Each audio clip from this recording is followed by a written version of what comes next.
Yo yo yo, salut tout le monde, j'espère que tout le monde va bien. Là je suis de retour pour jouer un mauvais tour. Le loup est dans la bergerie, j'espère que tout le monde va bien. Je crois qu'on a de très très belles nouvelles ici, des très très bons setups aussi, on va voir les graphiques. On va vous montrer un petit peu aussi ici la map de liquidation. On a beaucoup de longues en ce moment, et très peu de shorts. Mais ça commence un peu à charger hein, au niveau des shorts. J'ai l'impression qu'on a un peu plus qu'avant. Donc les gens commencent un peu à charger un peu de shorts. Bon, beaucoup moins que les longues, bien entendu. Donc je m'attends toujours à une contre-vapeur de long squeeze. Mais pour le moment, on n'a pas vraiment d'indication baissière à court terme ou à moyen terme. Donc je pense on est assez bullish, surtout quand on voit Wall Street ici qui est quand même vachement haussier. Le 27 du 9, c'était vendredi, hein, si je ne m'abuse, ouais. Vendredi, on a eu un net inflow de presque 500 millions de dollars en un seul jour. C'est une des meilleures journées depuis que les ETF ont été créés, hein. Donc ici, on est à 4,94. Ici, on était à 4,85. 4,94, non, toujours plus bas. Ici, on était plus haut, plus haut. Enfin, en tout cas, c'est une des plus belles journées depuis le 4 juin 2024, quoi. Donc je pense qu'on peut être assez confiant sur une reprise d'intérêt de Wall Street. Je pense qu'on va clairement vers du mieux, vers du nord, beaucoup de bougies vertes. Ici, on reste encore un peu dans cette zone dans ces zones d'accumulation, donc rien de folichon pour le moment, mais on sent que ça commence un peu à chauffer et à pousser. En tout cas, pour le calendrier économique, on n'a pas de très très grandes nouvelles. On a peut-être juste un petit discours de Jerome Powell le lundi, peut-être voir un peu ce qu'il va raconter, mais je sais pas si ça va avoir une très grosse incidence. Par contre, j'ai vu ici, voilà, inscription au chômage hebdomadaire. Ça peut être une data assez importante. Voir un peu ce que ça va dire. On est sur une prévision de hausse, hein. Donc ici, c'est le nombre de chômeurs précédents. Ici, c'est la prévision. Donc il prévoit déjà une hausse du chômage, ce qui n'est pas très très bon, mais ce qui est aussi une des raisons pour lesquelles les taux directeurs sont en train de baisser, tout en sachant que ici voilà, les taux directeurs, ils sont tous en baisse, hein, que ce soit pour l'Europe, la Fed, l'Angleterre, la Suisse, l'Australie. L'Australie a monté un petit peu, mais c'est pas énorme. Mais on voit que la majorité des banques centrales sont en train de baisser, sauf bien évidemment la Russie qui est en pleine guerre, hein. Donc clairement, je pense qu'ils ont besoin de financer. Donc à mon avis, c'est pour ça ils sont aussi, ils essaient de faire un rouble un peu plus fort. Voilà.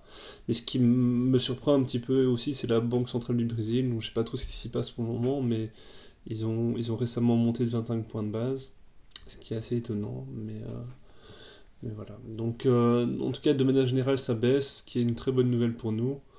Euh, donc, euh, donc voilà, je pense qu'on est bon pour la suite. Ici, les inscriptions hebdomadaires, est-ce qu'on a... Ouais, c'est légèrement en baisse, mais voilà, c'est un peu... c'est...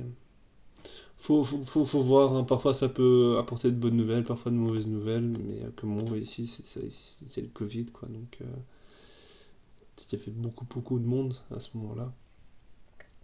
Maintenant, je pense qu'on a vu un peu toutes les datas. Je crois qu'on est bon, ça on va fermer. Et on va partir ici sur le graphique. Donc c'est le graphique qu'on tient ici depuis le 4 août. Donc ici 5 vagues, correction 2 en ABC. ABC assez propre, hein, parce qu'on va chercher les 123 et puis ici on va chercher les 161,8 je pense. Et donc depuis ici on a commencé une 3 d'une 3. Et si on va regarder un petit peu les niveaux Fibo, on se rend compte que ici, tac, de 1. au bas de 2. Voilà. On a comme par hasard, hein, ben voyons, comme par hasard, on a les 161 bits qui viennent chercher les ATH du Bitcoin. Donc ça ici, le 73 934, c'est l'ATH historique du Bitcoin jusqu'au jour d'aujourd'hui.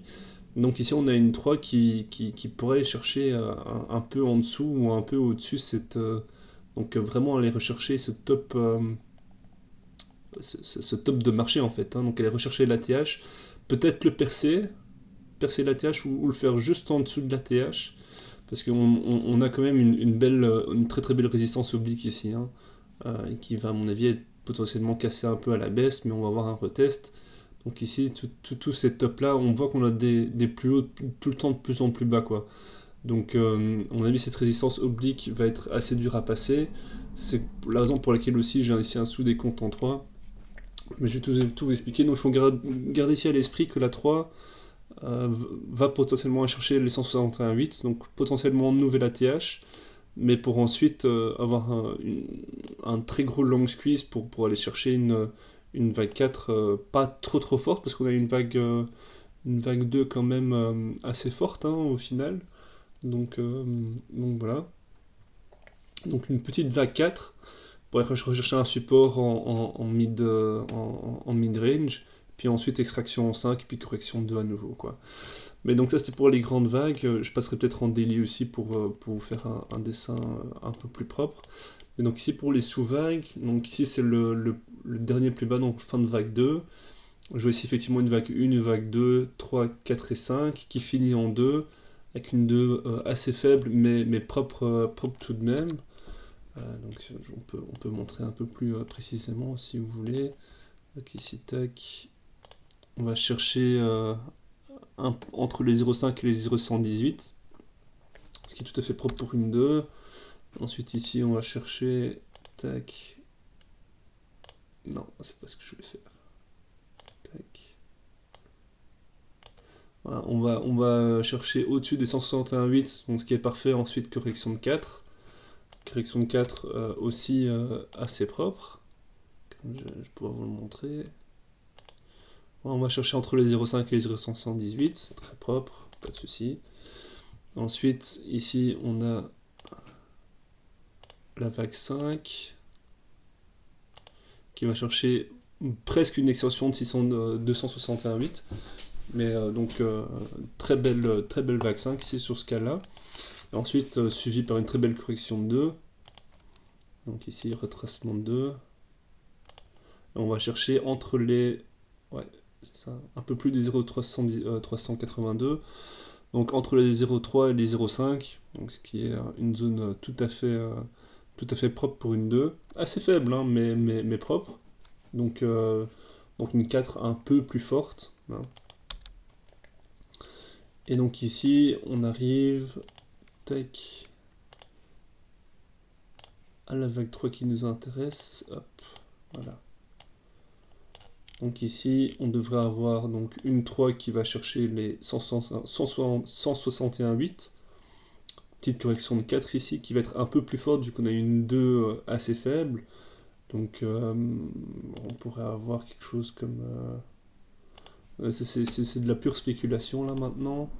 Mais voilà, une 4 assez forte, voilà, qui pourrait aller rechercher, oui, ça me paraît propre ici, hein, qui pourrait aller rechercher ici cette zone d'accumulation, et pour ensuite aller s'extraire vers en 5 pour aller rechercher ici l'ATH, top de vague 3. Je vais bouger ça. Voilà. Donc vague 5, top de vague 3, puis correction de 4, et puis extraction en vague 5, avec potentiellement, qui sait, une extension, hein. C'est un peu dur à dire là comme ça maintenant, mais avec ici cette vague 5, un retest peut-être sur le top, en tout cas une belle correction de vague 2, pour ensuite continuer à monter et à monter, quoi. Donc voilà, ça c'est un peu le twist. Est-ce que je peux peut-être vous mettre en un jour? Voilà. Comme ça on va essayer de travailler des vagues un peu plus grandes, voir si on peut faire un peu de spéculation aussi. Alors, tac. Vague 1, vague 2, donc ça c'était, ouais, c'est ça, donc ici les 0,3. Donc une vague 2 très forte, hein. Quand même, quand même vachement forte. On a été chercher les combien là? On a été chercher les ouais, plus de 618, c'est une très belle vague 2. Donc ici on devrait avoir une vague 4 assez faible. Donc si je vais chercher ici, voilà. Oui, ici ça me paraît bien, un peu plus des 0,382. Pour ensuite avoir une vague 5. Et le problème avec la vague 5, c'est que je peux pas la décompter comme ça. Parce qu'il faut voir si la 3 va être au-dessus des 618 ou en dessous des 618. Le décompte est différent, donc c'est assez touchy que pour faire une spéculation sur la 5. Mais si j'en fais une, ouais, disons on va la faire comme ça. Ouais. Donc 618 pour une 5, c'est assez propre. Et si je le fais dans l'autre méthode,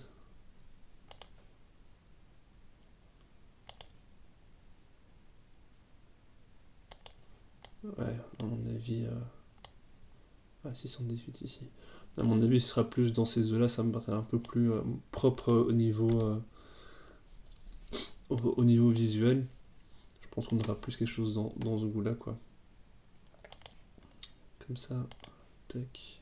Puis ici, une vague 4. Et ici, les 618. Voilà, comme ça me paraît propre. Voilà, comme ça, vous avez un peu une vision un peu plus long terme sur, voilà, sur les vagues, tout en sachant ici qu'il y a aussi il y a aussi de très très grandes vagues ici, hein, donc ici on n'a même pas encore été chercher les objectifs de 3 là, hein, donc cette vague-ci n'est encore qu'une petite vague en fait, hein. Donc on est encore très loin d'aller rechercher, c'est encore le tout début, on n'est même pas encore sorti du range, donc pour moi on est haussier mais on n'est toujours pas sorti du range les gars, hein, d'accord? Donc je vais enregistrer ça, voilà, et je vais juste vous montrer vite fait le Trading Light pour vous montrer un peu les supports. Donc pas mal de supports au sud, pas mal de résistance au nord. Je crois qu'il va y avoir énormément de liquidités à aller chercher. Donc ça peut être assez ça peut être assez intéressant d'aller chercher cette liquidité au nord, surtout il y en a plus au nord qu'au sud, tout en sachant quand même qu'il y a beaucoup plus de longueur qui long que de shorter. Donc à mon avis, il y a peut-être beaucoup d'ordres de vente ici que les brokers ont peut-être envie d'aller chercher. Donc il faut voir un petit peu ce que ça peut donner. En tout cas, ce qui est quand même très intéressant, je trouve, c'est que ici, cette petite zone de support a fait quand même on l'a pas consolidé très longtemps, mais par contre, ça a été quand même une très très belle zone de support ici. Donc ça a bien défendu pour une toute petite consolidation, franchement. Je crois qu'on peut être assez content et on n'a pas fait de correction si. Enfin, ça aurait pu être bien pire au niveau correction, je pense. Parce qu'on a eu une 2 très faible au final, hein. Je vous montrerai peut-être ça dans une autre vidéo ou peut-être on peut voir ça vite fait ici. Mais ici, on a une vague 2 vraiment super soft, quoi. Tac, on a été chercher un peu plus des 0,382, quoi. Voilà, donc la 4, la très très grande 4 va être très forte aussi, quoi. Donc voilà, comme ça vous savez, je pense qu'on est arrivé un peu au terme de la vidéo, j'espère que ça vous a plu, et puis voilà, n'hésitez pas à partager et à kiffer, et à faire attention à vous en tout cas, ça va? Allez les gars, salut, à plus, hein, ciao ciao, bye.